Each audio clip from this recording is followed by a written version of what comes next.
Gold hub తాకట్టులో ఉన్న బంగారాన్ని విడిపించి కొనబడును. అదే రోజు ఆన్లైన్ ధరకు కొని డబ్బులు ఇవ్వబడును.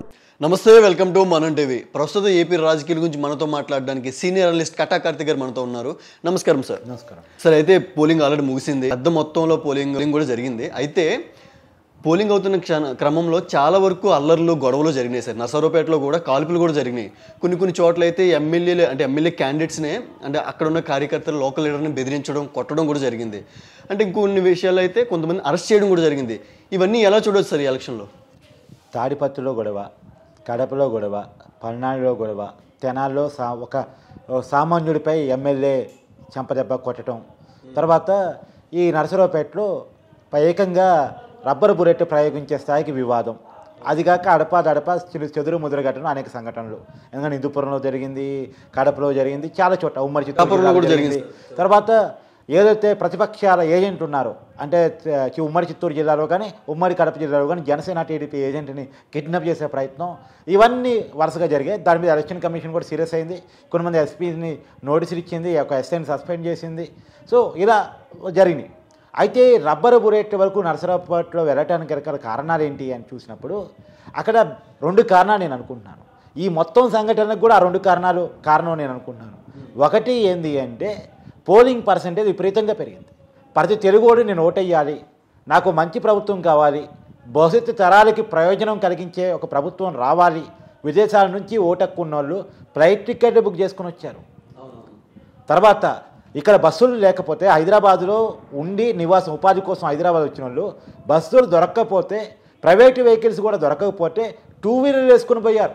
హైదరాబాద్ నుంచి ఆంధ్ర బోర్డర్ 200-250 కిలోమీటర్లు ఉన్నటువంటి బోర్డర్కి టూ వీలర్ మీద పోయారు. ఆ 250 కిలోమీటర్ల బోర్డర్కి నేను చెప్పేది, పైగా వాళ్ళ ఊరికి ఇంకెంత దూరమైనా ఉండొచ్చు, ఒక 250 కిలోమీటర్ల పైగా ఉన్నటువంటి జర్నీని టూ వీలర్ మీద, మోటార్ వెహికల్స్ మీద పోయి మరీ ఓటేసి వచ్చారు. అంటేనే దాదాపు హైదరాబాద్ ఖాళీ అయింది, ఆంధ్ర వాళ్ళంతా ఖాళీ చేసి వెళ్ళిపోయారు. సంక్రాంతి పండగ కూడా అంత పెద్ద ఎత్తున పోరు. కానీ ఎందుకు పోయారు అంటే ఇది ఓట్ల పండగ, ప్రతి తెలుగోడు నా ఓటుని ఉపయోగించుకోవాలి, నేను మంచి ప్రభుత్వాన్ని ఎన్నుకోవాలి, నా నేలను నేను కాపాడుకోవాలి, నా వనరులు నేను కాపాడుకోవాలి, నా రాష్ట్రాన్ని ఇప్పుడు కాపాడుకోలేకపోతే నా రాష్ట్రం అధోగతి పాలవుతుంది, నా భవిష్యత్తుకి అంటే నా పిల్లల భవిష్యత్తుకి ఒక మంచి ప్రభుత్వాన్ని ఏర్పరచుకోవాలి అనేటువంటి ఒక కృతనిశ్చయం ప్రజల్లో కనపడింది. అయితే ఇది పెద్ద ఎత్తున పోలింగ్ శాతాన్ని చూసి వైసీపీ భయపడింది. పోలింగ్ శాతాన్ని తగ్గించాలంటే ఏం చేయాలి? ప్రజల్లో భయాందోళన కలిగించాలి, ప్రశాంతతను చెదరగొట్టాలి. అందుకని ఘర్షణలకు పాల్పడింది. ఈ మొత్తం ఘర్షణ నేపథ్యం ఎన్నికల ప్రశాంతతని దెబ్బతీయటం, ప్రజల్లో భయాందోళన కలిగించడం, ఇది మొదటి కారణం. రెండో కారణం ప్రత్యేకించి నర్సరావుపేటకు సంబంధించి అక్కడ ఒక బీసీ అభ్యర్థి పోటీ చేస్తున్నాడు. ఆ బీసీ అభ్యర్థి అక్కడ వైసీపీ అభ్యర్థి ఎవరు? గోపిరెడ్డి శ్రీనివాసరెడ్డి. అక్కడ ఎవరైతే అమర్నాథ్ బాబు పోటీ చేస్తున్నారో అతను బీసీ క్యాండిడేట్. ఆ బీసీ క్యాండిడేట్ పోటీ చేయడాన్ని వాస్తవానికి ఏంటంటే అక్కడ ఎస్టీ బీసీలు పోటీ చేయడాన్ని అక్కడ డామినేటెడ్ వర్గం ఒప్పుకోలేని పరిస్థితి. వాస్తవానికి ఈ ఘర్షణ కొత్తదేం కాదు, పల్నాడు జిల్లాలో ఘర్షణలు కొత్తవి కాదు. 83 అంటే 2 దశాబ్దాల ముందు నుంచి ఇవి ఉన్నాయి. 2-3 దశాబ్దాల ముందు నుంచి కూడా పల్నాడు జిల్లాలో ఘర్షణ చాలా పెద్ద ఎత్తున ఉన్నాయి. ఆ పల్నాడు జిల్లాలో ఘర్షణని ఎదిరించి అక్కడ అప్పుడు కాంగ్రెస్, ఇప్పుడు వైసీపీ, అప్పుడు కాంగ్రెస్ ఘర్షణను ఎదిరించి టీడీపీ పుట్టిన తర్వాత కోడెల శివప్రసాదరావు, ఆయన వృత్తిరీత్యా డాక్టర్, ఆ కోడెల శివప్రసాదరావు ఆయన పల్నాడు సింహాన్ని పిలుస్తారు. ఎందుకు ఆయన్ని పిలుస్తారు అంటే ఈ ఎస్టీ బీసీలకి అండగా నిలబడి, వాళ్ళ తరపున ఉండి, మైనార్టీలకు అండగా నిలబడి, వాళ్ళ తరపున నిలబడి ఈ డామినేటెడ్ వర్గం ఎవరైతే ఉన్నారో వాళ్ళకు వ్యతిరేకంగా వీరందరినీ కూడగట్టుకొని పల్నాడు ఏరియాలో రాజకీయం నడిపాడు, తెలుగుదేశం జెండాను ఎగరేశాడు. అది జీర్ణించుకోలేకపోయారు. కోడెల శివప్రసాదరావుని అంతమందించడం కోసం అన్ని ప్రయత్నాలు చేశారు. అన్ని ప్రయత్నాలు కూడా ఫెయిల్యూర్ అయ్యాయి. కోడెల శివప్రసాదరావు జనం మద్దతుతో నిలబడగలిగారు. మొన్న పోయినసారి ఎన్నికల్లో ఆయన ఓడిపోవటం, తర్వాత వేధింపుల కారణంగా ఆయన చనిపోవటం జరిగిపోయింది.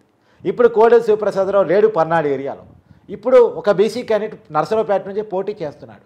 అది జీర్ణించుకోలేకపోయినటువంటి 2014లో గోపిరెడ్డి ఎమ్మెల్యే, 2019లో గోపిరెడ్డి ఎమ్మెల్యే, అంటే వైసీపీ 2 సార్లు ఆ స్థానాన్ని గెలుస్తూ వస్తుంది. కానీ 2024లో సిచ్యువేషన్ కొంచెం డిఫరెంట్గా ఉంది, పోటీ ఉంది అని భావించినటువంటి గోపిరెడ్డి బూత్ క్యాప్చరింగ్కి పాల్పడ్డారు అనేటువంటిది టీడీపీ నాయకులు చేస్తున్న ఆరోపణ. ఆ బూత్ క్యాప్చరింగ్ అనేది కూడా కొత్తది కాదు. గత అనేక సంవత్సరాలుగా, అనేక దశాబ్దాలుగా అప్పుడు కాంగ్రెస్ కానీ ఇప్పుడు వైసీపీ కానీ బూత్ క్యాప్చర్ చేసి పల్నాడు జిల్లాలో చాలా చోట్ల గెలుస్తుంది. ఆ బూత్ క్యాప్చరింగ్కి టీడీపీ నాయకులు అడ్డుపడ్డారు. అందుకని టీడీపీ నాయకుడు అమర్నాథ్ బాబు ఎవరైతే క్యాండిడేట్ ఉన్నారో అతని కారు మీద వైసీపీ కార్యకర్తలు దాడి చేశారు. ఈ దాడుల తర్వాత బూత్ క్యాప్చర్ తర్వాత ఈ పోలింగ్ బూత్ క్యాప్చర్ని ప్రశ్నిస్తూ గోపిరెడ్డి శ్రీనివాసరెడ్డి ఇంటికి టీడీపీ కార్యకర్తలు ర్యాలీగా వెళ్లారు, నిలదీసే ప్రయత్నం చేశారు. అక్కడ జరిగిన ఘర్షణలో నుంచే పోలీసులు రబ్బర్ బుల్లెట్లు వదిలారు టీడీపీ కార్యకర్తల మీద. ఓకే. సో ఇది మొత్తం సంఘటన. అంటే ఇక్కడ రెండు సంఘటనలు, ఒకటి ప్రజల్ని భయాందోళన గురి చేయటం, రెండోది ప్రతిపక్ష నాయకులను బెదిరింపులకు పాల్పడటం. ఈ రెండు కారణాల చేత ఈ దాడులన్నీ జరిగాయి. అది నరసరావుపేట అయినా, తాడిపత్రి అయినా, మాచల్ అయినా, లేదు తిరుపతి అయినా, చిత్తూరు అయినా, కడప అయినా, మొత్తానికి అన్నిటికీ ఇవే రెండే కారణాలు. ఒకటి ప్రజల ఓటింగ్ శాతాన్ని తగ్గించడం కోసం వాళ్ళలో భయాన్ని కలిగించాలి, రెండు ప్రతిపక్ష నాయకులను బెదిరించాలి. ఈ రెండు సంఘటనలు చేసే ప్రయత్నం చేసింది. కానీ ఎన్ని ప్రయత్నాలు చేసినా ప్రజలు ఓటేశారు, ప్రశాంతతగా ఓటేశారు. ఇప్పటికి 6 గంటల వరకు 70% పోలింగ్ నమోదైంది. ఇంకా అప్డేట్ కావాల్సి ఉంది, ఎంత మేరకు అవుద్దని చూడాలి. వాస్తవంగా ఈ ఘటనలన్నీ జరగకపోతే నేను అంచనా వేసుకున్న 90% పైన పోలింగ్ నమోదవుద్దని. మరి ఎంత మేరకు నమోదవుద్ది అనేది చూడాల్సి ఉంది. కానీ ఏదేమైనా పెద్ద ఎత్తున తెలుగు వాళ్ళు ఓటేశారు అనేది మాత్రం నిజం.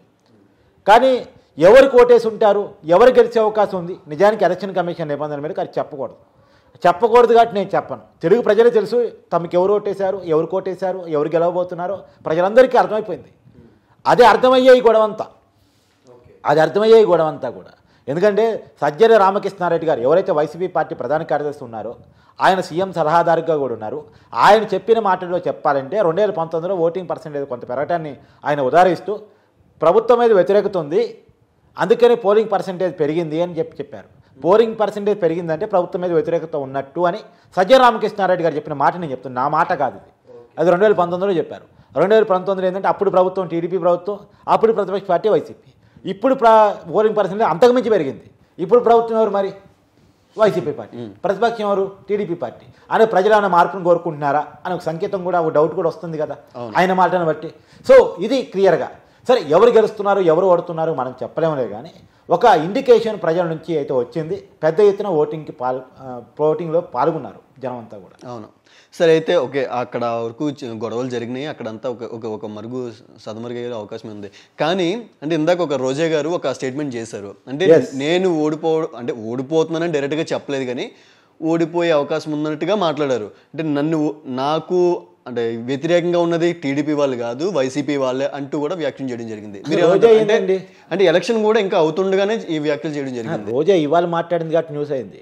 రోజా ఏం మాట్లాడింది? నాకు టీడీపీ వాళ్ళ నుంచి కాదు వైసీపీ నుంచి థ్రెట్ ఉంది, వైసీపీ వాళ్ళు నన్ను ఓడిస్తున్నారు అని మాట్లాడింది.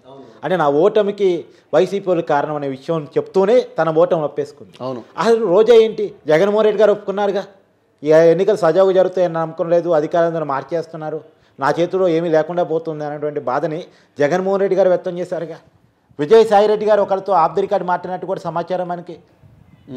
సో నా ఓటమి భయం కనపడుతుంది నాలో, దానికి కారణం పలానోళ్ళు అంటూ మాట్లాడే ప్రయత్నం చేశారు. సరే ఓటమి గెలుపుని ఇప్పుడు చర్చించలేం కాబట్టి ఇప్పుడు చెప్పలేం కానీ మనం చెప్పలేకపోతున్నాం. కానీ మనకు క్లియర్గా వైసీపీ నాయకులు చేతులెత్తేయటం, వాళ్ళ నోటితో వాళ్ళే మాట్లాడటం మనకు కనపడుతుంది. సో వాళ్ళు ఏమైనా భయపడుతున్నారు ఓటమి పట్ల, ఆ ఓటమి పట్ల భయపడుతున్నారు కాబట్టి ఈ ఘర్షణ జరుగుతున్నాయా, ఈ అనుమానాలన్నీ వస్తున్నాయి. ఓకే. సో ఏది ఏమైనా జరిగిన ఘర్షణల పట్ల ఎన్నికల కమిషన్ సంజాయిషీ చెప్పాలి, ప్రజలకి వివరణ ఇచ్చే ప్రయత్నం చేయాలి. ఆ వివరణ ఇచ్చే ప్రయత్నంలో ఎక్కడైతే ఖచ్చితంగా రిగ్గింగ్ జరిగింది, దొంగోట్టు పోసారు, మనకు ఒక విజువల్ కూడా వస్తుంది. తిరుపతిలో దొంగోట్టు పాల్పడ్డారని ఒక అమ్మాయి కూడా మాట్లాడింది, నా ఓటు నేను వేయటానికి ఓటు నా ఓటు ఆల్రెడీ వేసి ఉంది అని చెప్పేశారు అని దొంగోట్ల కార్యక్రమం. ఇంతకుముందు కూడా తిరుపతిలో జరిగిన బై ఎలక్షన్స్లో దొంగోట్లతోటి ఆ రోజు వైసీపీకి గెలిచిందని ఒక ఆరోపణ కూడా ఉంది, కేసు కూడా నమోదైంది. ఇప్పుడు ఆ కేసు ఎంక్వైరీ నడుస్తుంది. ఏది కోవిడ్ టైంలో తిరుపతి ఎంపీ చనిపోతే అప్పుడు బై ఎలక్షన్ వచ్చింది. ఆ బై ఎలక్షన్లో తిరుపతి ఎంపీ 31,000 ఎంపీ కార్డు ఎన్నికల అధికారి యొక్క లాగిన్స్ పట్టుకొని డౌన్లోడ్ చేసుకొని దాంట్లో ఫోటో పేరు మార్పింగ్లు చేసుకొని దొంగోట్లను ముద్రించుకొని ఆ రోజు వైసీపీ బై ఎలక్షన్స్లో గెలిచింది అనేటువంటిది. కాకపోతే ఎవరు చెప్తున్నారు, ఎవరో అగంతకులు ఎవరో చేశారు ఈ పని అంటున్నారు. అగంతకులు ఎవరో ఈ రోజుకి పోలీసులు కనిపెట్టలేదు. మరి వైసీపీ అధికారంలో ఉంది, మరి అంటే ఎవరు చేసి ఉంటారు క్లియర్గా అర్థమవుతుంది కదా. ఆ రోజు అధికార party YCP. So Kiran Kumar Reddy గారు చేసే ఆరోపణ ప్రకారం పెద్దిరెడ్డి గారు, మిథున్ రెడ్డి గారు, తర్వాత భూమన కరుణాకర్ రెడ్డి గారి కొడుకు వీళ్ళు బూప్తర్ క్యాప్చర్ ఆ రోజు దొంగోట్లకి పాల్పడ్డారు అంటుంటుంది. అదే తిరుపతిలో ఇవాళ దొంగోట్ల కలకలం నడుస్తుంది. దొంగోటతో గెలవాలని ప్రయత్నం జరిగింది అనేది నడుస్తుంది. వాళ్ళని పోలీసులు కొడుతున్న విజువల్స్ కూడా మనం చూస్తూ ఉన్నాం. సో అంతేనే ఒక అసహనం కనపడుతుంది. ఇప్పుడు ఒక సామాన్యుని మీద ఎమ్మెల్యే ఎందుకు దాడి చేస్తాడు? నేను ఎంత కోపం ఉంటే దాడి చేస్తాడు? పిఠాపురంలో వంగాగీత ఒక ఎర్ర కండువాగా వేసుకొచ్చుకుంటే ఒకరిని, నువ్వెందుకు ఈ కండువా వేసుకొచ్చుకున్నా, నువ్వు ఇక్కడ రావద్దని చెప్పింది. అంటే ఏ షర్టు వేసుకొని రావాలి పోలింగ్కి, ఏ ప్యాంట్ వేసుకొని రావాలి, ఏ రంగు వేసుకొని రావాలి, ఏ కండువా కప్పుకొని రావాలి ఆమె చెప్తారా? ఒకవేళ ఆమెకి ఏదైనా అభ్యంతరం ఉంటే ఎన్నికల అధికారులకు చెప్పాలి, లేదా పోలీసులకు చెప్పాలి, వాళ్ళు అభ్యంతరం వ్యక్తం చేయాలి. ఒక ఓటర్ని బెదిరించడానికి నువ్వెవరు? ఒక ఓటర్ని కొట్టడానికి ఎవరు? తెనాలి ఎమ్మెల్యే ఎవరు? ఒకళ్ళేమో ఓటర్ని కొడతారు, ఇంకోళ్ళేమో ఓటర్ని బెదిరిస్తారు, ఇంకోళ్ళేమో ఆ ప్రతిపక్ష అభ్యర్థి మీద దాడులు చేస్తారు. ఏం జరుగుతుంది? సో ఏది ఏమైనా ఏం జరిగినా ప్రశాంతంగా తెలుగు ప్రజలు ఓటేశారు. ఆంధ్ర ప్రజలు తమకు ఎవరు కావాలనేది ఈవీఎంలో చెప్పడం జరిగింది. అది జూన్ 4న తెలిసిపోతుంది. సో ఇంకే కౌంటింగ్కి ఎన్నో రోజులు లేదు కాబట్టి. Sir thank you so much.